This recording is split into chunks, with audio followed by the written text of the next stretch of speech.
आकाशवाणी गोरखपुर से प्रादेशिक समाचार।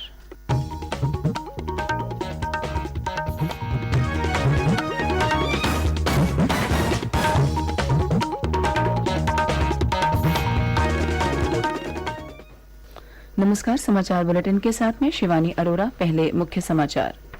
प्रदेश सरकार और कंसल्टेंट एजेंसी डेलाइट इंडिया के बीच समझौता ज्ञापन पर हुए हस्ताक्षर। मुख्यमंत्री योगी आदित्यनाथ ने करार को प्रदेश की अर्थव्यवस्था को $1 ट्रिलियन की अर्थव्यवस्था बनाने की दिशा में एक प्रयास बताया। मुख्यमंत्री ने कहा, प्रदेश सरकार ने पिछले 5 वर्षों में राज्य में हवाई यात्रा को सुगम बनाया। प्रदेश में 9 हवाई अड्डों का हो रहा है संचालन। रक्षाबंधन पर्व पर महिलाओं को राज्य परिवहन निगम की बसों में निःशुल्क यात्रा की सुविधा देने की घोषणा। अयोध्या में राम मंदिर निर्माण को शुरू हुए 2 वर्ष पूरे हुए और बीएड संयुक्त प्रवेश परीक्षा का परिणाम घोषित। अब समाचार विस्तार से। मुख्यमंत्री योगी आदित्यनाथ ने कहा है कि आने वाला समय उत्तर प्रदेश का है। उन्होंने कहा कि अपनी क्षमताओं का उपयोग कर राज्य देश के बहुआयामी विकास का सबसे मजबूत आधार बनेगा।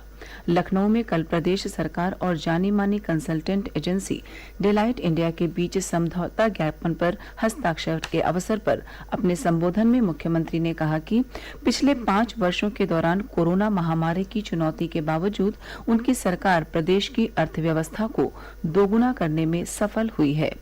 उन्होंने कहा कि सरकार का लक्ष्य अगले 5 वर्षों में राज्य की अर्थव्यवस्था को $1 ट्रिलियन की अर्थव्यवस्था बनाना है।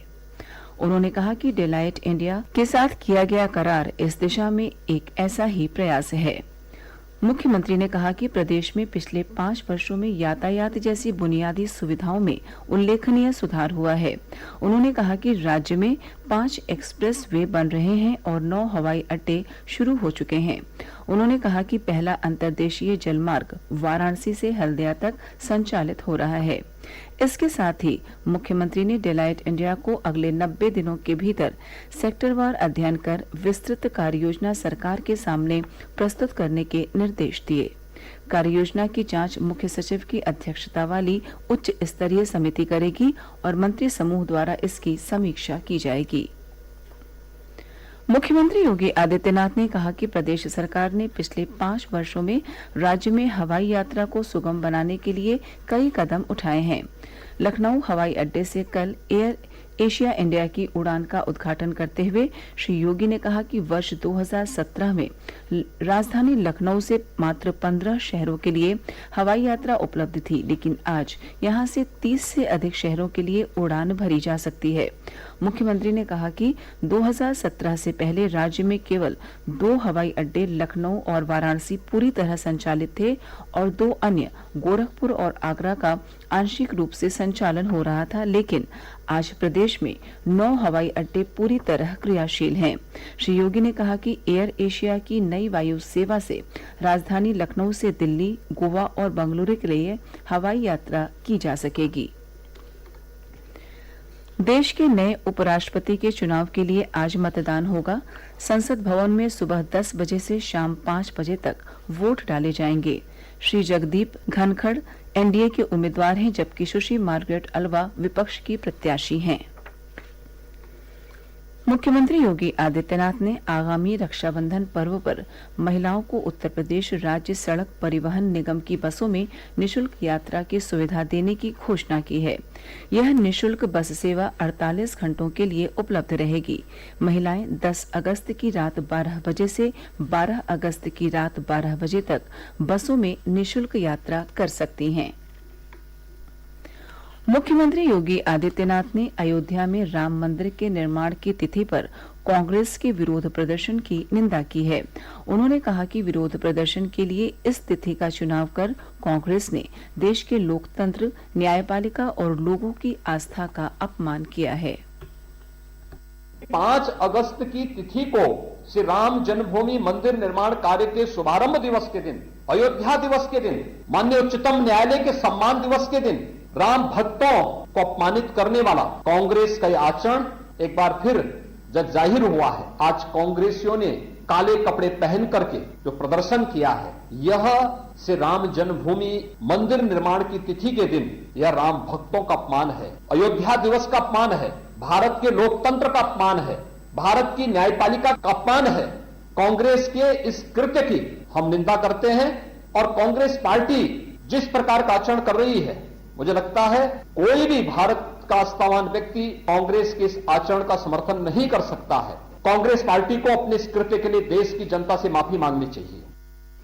कांग्रेस ने कल महंगाई और बेरोजगारी के मुद्दे पर देश भर में विरोध प्रदर्शन किया था। अयोध्या में श्री राम मंदिर निर्माण को शुरू हुए कल 2 वर्ष पूरे हो गए। 5 अगस्त 2020 को प्रधानमंत्री नरेंद्र मोदी ने राम मंदिर निर्माण का भूमि पूजन किया था।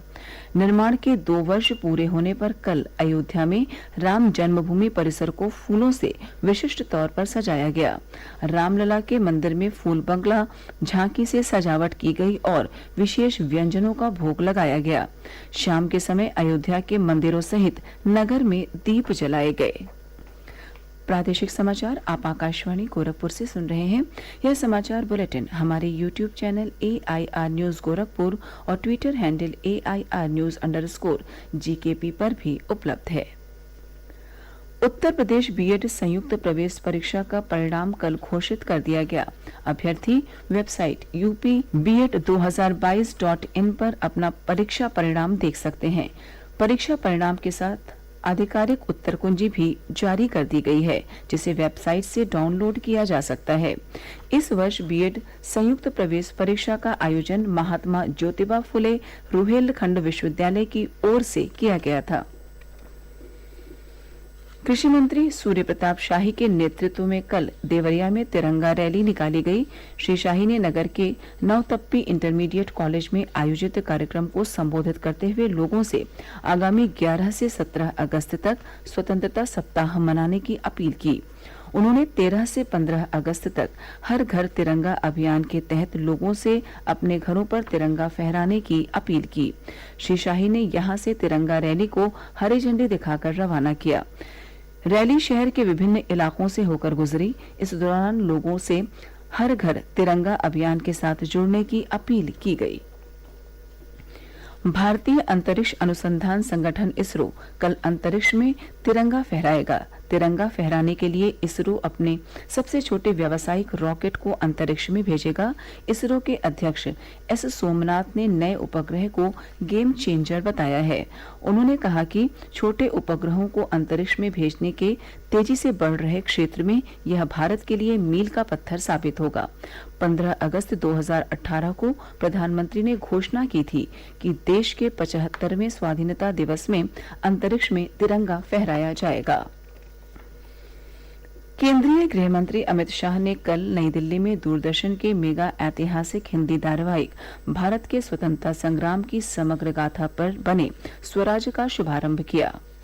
75 कड़ियों की यह श्रृंखला भारत के स्वतंत्रता संग्राम के गौरवशाली इतिहास के अनछुए पहलुओं को सामने लाएगी।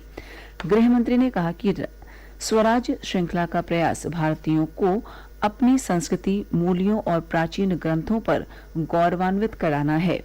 उन्होंने युवाओं से देश की प्राचीन संस्कृति और इतिहास पर गर्व करने का आग्रह किया। इस अवसर पर सूचना और प्रसारण मंत्री अनुराग ठाकुर ने कहा कि इस श्रृंखला के माध्यम से युवा स्वतंत्रता सेनानियों के बलिदान के बारे में जान सकेंगे।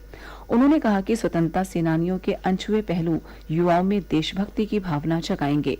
श्री ठाकुर ने कहा कि इससे हर भारतीय को अपने गौरवशाली अतीत पर गर्व होगा। इस धारावाहिक का प्रसारण 14 अगस्त से रात 9 बजे से 10 बजे तक अंग्रेजी के साथ साथ 9 भारतीय भाषाओं में किया जाएगा। इस श्रृंखला का प्रसारण आकाशवाणी पर भी किया जाएगा। और अंत में इस बुलेटिन के मुख्य समाचार एक बार फिर। प्रदेश सरकार और कंसल्टेंट एजेंसी डेलाइट इंडिया के बीच समझौता ज्ञापन पर हुए हस्ताक्षर। मुख्यमंत्री योगी आदित्यनाथ ने करार को प्रदेश की अर्थव्यवस्था को $1 ट्रिलियन की अर्थव्यवस्था बनाने की दिशा में एक प्रयास बताया। मुख्यमंत्री ने कहा, प्रदेश सरकार ने पिछले 5 वर्षों में राज्य में हवाई यात्रा को सुगम बनाया। प्रदेश में 9 हवाई अड्डों का हो रहा है संचालन। रक्षाबंधन पर्व पर महिलाओं को राज्य परिवहन निगम की बसों में निशुल्क यात्रा की सुविधा देने की घोषणा। अयोध्या में राम मंदिर निर्माण को शुरू हुए 2 वर्ष पूरे हुए और बीएड संयुक्त प्रवेश परीक्षा का परिणाम घोषित। इसी के साथ प्रादेशिक समाचार समाप्त हुए। नमस्कार।